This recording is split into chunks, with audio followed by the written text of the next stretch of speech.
আম্মা আম্মা মামা তুমি কই? তোমার স্বপ্ন পূরণ হয়েছে আম্মা। আমার ভাইয়া আমার স্যার ডাকছে। তুই রফিকের মতো অফিসার হইছ? ভাইয়ার চাইতো বড় অফিসার, আমার স্যার বইলা ডাকে, বুঝো না? আলহামদুলিল্লাহ, আমার ভাগ্না মস্ত বড় অফিসার হয়েছে। আল্লাহ তুমি মহান। আম্মা তুমি আর অন্যের বাসায় কাম করবে না। মামা কালকে তুমি আর গাড়ি চাকরি করবে না। তাইলে আমি কি করবো বাবা? তোমার আমার অফিস চাকরি দিব। আলহামদুলিল্লাহ বাবা। আম্মা কালকে আমরা নতুন বাসায় উঠবো। এই বাসা দেখলে তুমি চমকাই যাইবা। ওই বাড়িতে কি বইয়া খাওয়ানোর টেবিল আছে? এই টেবিলে তোমার তুইলা দিছিল, টেবিলে বসে তুমি খেয়ে। ওয়াও স্যার, আপনাকে আজকে অনেক সুন্দর লাগছে, ভেরি সুইট লাগছে। তাই নাকি? মনে হচ্ছে কোন তামিল মুভির হিরো বসে আছে। ও তাই? ফাইজলামি করতে আসেন, যান বেরিয়ে যান। কি হয়েছে? সোনিয়া ফাইজলামি করছিল। তুমি একবার বলো, অফিস থেকে বের করে দিই। না না, আমি ওদের অপমান করতে চাই। একটা মানুষকে অপমান করলে কেমন লাগে সেটা ওদের ফিল করতে চাই।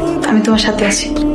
কি হয়েছে সামিয়া? স্যারকে আমি বলেছিলাম আপনি দেখতে অনেক সুন্দর, পরে স্যার আমাকে ঝাড়ি দিয়েছে। তুমি যতটা সহজভাবে ওকে নিচ্ছ ও ততটা সহজ নয়। শুনেছি অহনা ম্যাডাম নাকি কাশিমকে বিয়ে করবে। ওর মতো খ্যাত রিক্সা চালক ওকে ম্যাডাম বিয়ে করবে? হ্যাঁ, আমি কাশিমকে বিয়ে করব। কাশিম কাইয়া খ্যাত হতে পারে, কিন্তু আপনাদের মতো অমানুষ নয়। ম্যাডাম আপনি কিন্তু আমাদের অপমান করছেন। মান সম্মান আছে আপনাদের? ভুলে যাবেন না ম্যাডাম, আমি অফিসের প্রজেক্ট ম্যানেজার। না, ভুলে যায়নি। আর আপনার 1.5 কোটি টাকার কথাও ভুলে যায়নি। আর মাত্র একদিন সময় আছে। আপনি আমার অনুমতি ছাড়া আমার রুমের কোন কিভাবে? ছোট ভাই, আমার একটা কথা শুন। রফিক সাহেব, সিনিয়রকে সম্মান দিয়ে কথা বলুন, এটা অফিস। সরি স্যার, তার আমার একটা কথা ছিল।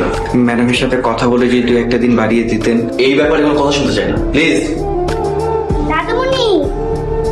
আপনারা কি চান? এই বাড়িটি এখন কোম্পানির। কি বলছেন এসব? এই বাড়িটি আমি কাশিমের নামে করে দিয়েছি। আপনারা সবাই সসম্মানে বাড়ি থেকে বের হয়ে যান।